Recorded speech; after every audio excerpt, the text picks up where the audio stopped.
decision tree regression. So decision trees are not just limited to classification tasks. We can also adapt them for regression.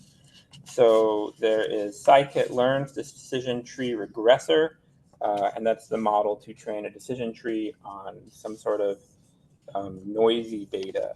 So if we take a look at the image that we have here, on the left-hand side, you will see a bit of noisy linear data, and then we've trained a decision tree on top of it, right? So now we've got X, which is our input, and then Y is our output. We're no longer trying to classify. We're just trying to do a basic regression model. And so if you look at my decision tree, it's just going to do this based off of the feature X. And I only have one feature, right? So that's X of 0, less than or equal to 0.45, less than or equal to 0.327, and that's going to give me this layer right here. While matplotlib plots it with this vertical line, that's really not what it looks like. It's really probably more statistically correct like that. And so, yeah. So, and then the next sample here is just going to be to the left of the middle, but to the right of that division. And it's going to give you a value of 1.8, and then a value of 2.8, and a value of 4.8. And again, it's got a nice color variant, right? Because it's adapting the color based on the class. But because we're doing regression, there's only one value. And so the color of those cells is based on the value of Y. While previously a white color just meant it was uncertain, now a white color just means a low value of Y, and a dark orange color means a higher value of Y. The mechanics of a regression tree are similar to a classification tree. However, instead of predicting a class at each node, the tree just predicts a continuous value, right? Kind of like before. There's still a number of different parameters that we can set in regression-based decision trees. Probably the most important is the max depth. So when we're setting these, we can set a number of depths, right? So here we have two decisions. Again, we've got just a feature, and then we've got an output. And if I set a max depth of 1, I'm going to get 2 lines, right? And remember the max depth. This is depth. That's depth 0 and depth 1, right? So a max depth is going to be down here.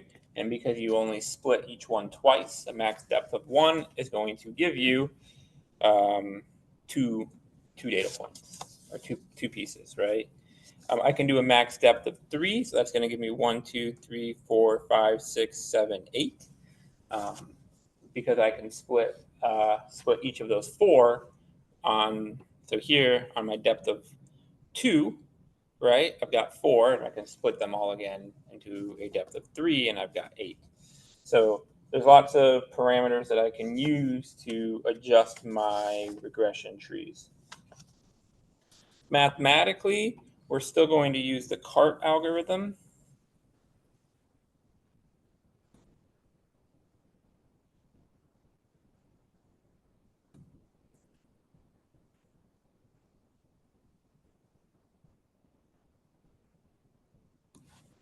To train these methods.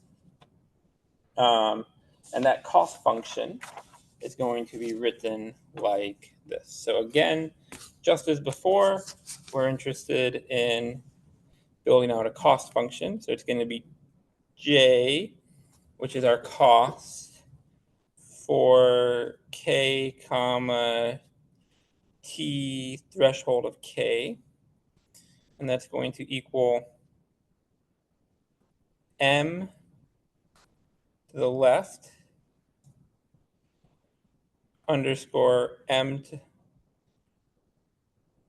divided by M times mean squared error of the left.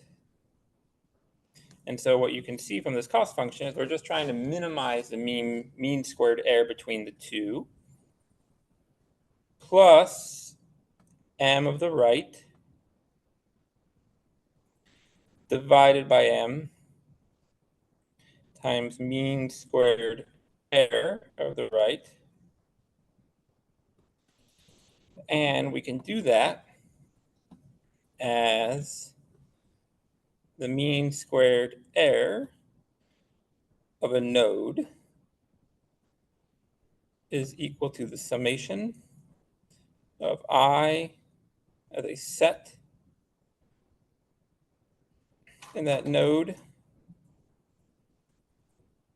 for your mean squared error, right? So y hat of that node minus y of that particular instance squared. And then I also need to know my y hat, right? And that's just going to be our basic prediction, which is y hat is equal to 1 over m node summation of I e to the node, sorry, I in that node set of y to the instance I. So similar to classification, the decision tree is very prone to overfitting. And to look at that, we need to maybe sometimes set our hyperparameters correctly to prevent that, right?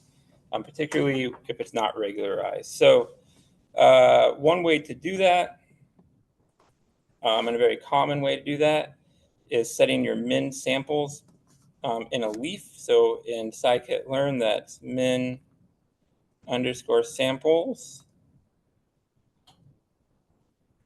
underscore leaf. And maybe you want to set that to like 10 or 15, whatever you think is appropriate. So if I were to say go back and look at that noisy data that I had before, and I were to set my samples,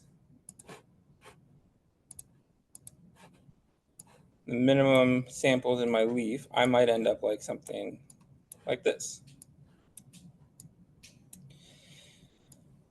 So on the left-hand side, you'll see min samples in your leaf is equal to 1. That means each value that you come to, each box at the bottom of your decision tree, each leaf can have one value, right?